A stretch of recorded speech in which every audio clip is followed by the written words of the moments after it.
আসসালামু আলাইকুম। আমি গতকাল থেকেই আসলে অনেক টেনশনে আছি। এই আর আপনারা অবশ্যই জানাবেন যে আমি নিজে কি করতে পারি বা আমার কি করণীয়। ইয়েস অর নো দুইটা একটা অবশ্যই আমাকে জানাবেন, তাহলে আমি বুঝতে পারব। এই কথা হলো এটাই যে আপনারা অনেকেই যারা আমার ভিডিও দেখেন তারা হয়তো অনেকেই অবগত আছেন যে আমি প্রতিদিন একবেলা কইরা কারো না কারো খাবারের আয়োজন করি। যেমন আজকের আয়োজন এটা, তেমনি করে প্রতিদিনই রাতে হোক দুপুর হোক যে কোনো সময় হোক আমি কিন্তু একবেলা খাবারের জন্য ব্যবস্থা করি, যার ভাগে পড়ুক। তবে আমি আমার বাসা যাইতে যে সামনে পড়ে তারই দেই, কারণ বারান্দার লোক শুয়ে থাকে তাদেরকে খাবার দেই। তো মূল কথা হইলো একজন বৃদ্ধ লোক, আমি বিশেষ করে যারা জুয়ান লোক তাদেরকে খাবার দেই না, কারণ ওরা কাজ করে খাইতে পারে, আর যারা বৃদ্ধ ওরা কাজ করে খাইতে পারে না। মূল কথায় আসি যে একজন বৃদ্ধ লোক, ওনাকে আমি প্রতিদিনই খাবার দেই, কারণ যেহেতু বৃদ্ধ মানুষ আর দেখতেও খুবই দেখা যায় আর কি বয়স্ক, তো খাবার দেই। তো ওনাকে আমি প্রশ্ন করছি, আমি কখনোই প্রশ্ন করি না, কখনোই জাত বেজাত বুঝি না, শুধু দেখি যে উনি আল্লাহর সৃষ্টি মানুষ কিনা। যদি আল্লাহর সৃষ্টি মানুষ হয় তাহলে উনি খাবারের যোগ্য অবশ্যই।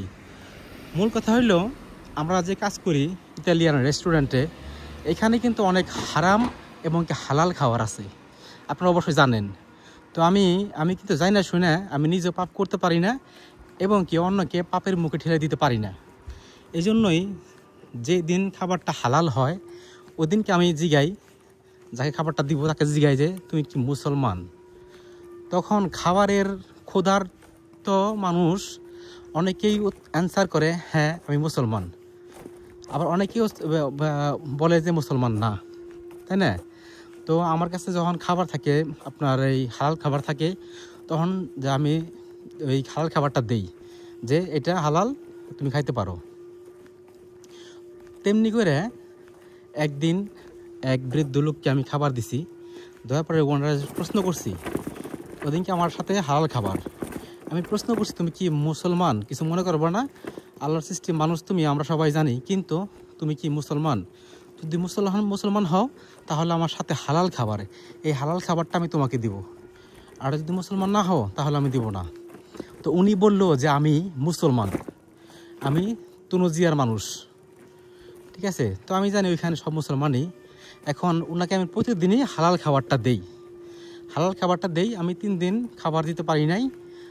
তখন হঠাৎ করে গতকালকে খাবার নিয়ে গেছি, তো উনি বললো যে তুমি কোথায় গেছিলে, যে আমি তোমার অপেক্ষায় বসে থাকি, তুমি আমার জন্য খাবার নিয়ে আসবা। পরে আমি ওকে বললাম যে আমি খাবার ঠিকই আনছি, কিন্তু হারাম ছিল খাবারটা, হালাল ছিল না, হারাম ছিল আমাদের জন্য, মুসলমানের জন্য।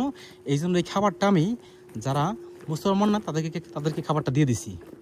তো উনি বললো যে আমার জন্য নিয়ে আসবা, তুমি কেন দিয়ে আসছো, আমাকে দিবা।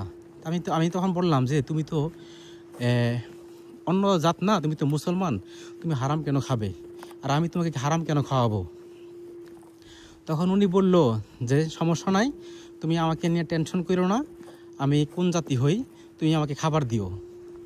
তখন আমি বলছি যে আমি জানি না শুনে তোমাকে আমি হারাম খাবার দিতে পারি না। তখন উনি বলল যে আমি যদি হারাম খাবার খাই আমারটা আমি বুঝুম, আমি কৈফিয়ত দিমু, তুমি তোমার খাবার তুমি অবশ্যই আমাকে দিবা প্রতিদিন। তো আমাদের এক ভাই আছে, এক ভাইকে প্রশ্ন করলাম, তারপরের দিন আর কি, আজকে দিনে প্রশ্ন করলাম, ভাই এই অবস্থা, আমি যে খাবার দেই উনি একবার বলল মুসলমান, তখন আমি হালাল খাবার না হয় অন্য কাউকে খাবার দিছি, পরে খাবার নিয়ে যাওয়ার পরে বললো যে হ্যাঁ মুসলমান না, তুমি আমাকে যে কোনো খাবার দিতে পারো।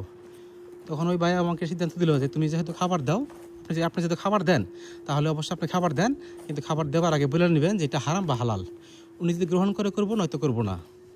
মূল কথা আমি এই টেনশনটায় আছি যে ওনাকে যদি আমি জানি না কোন ধর্ম পালন করে উনি, আমি যদি ওনাকে খাবারটা যদি ওনাকে দেই, ওনাকে কি আমি অবশ্যই বলবো যে এটা হারাম খাবার, তুমি তোমার ইচ্ছা, তুমি খাবে কে খাবে না তোমার ইচ্ছা, আমি অবশ্যই বলে দিব।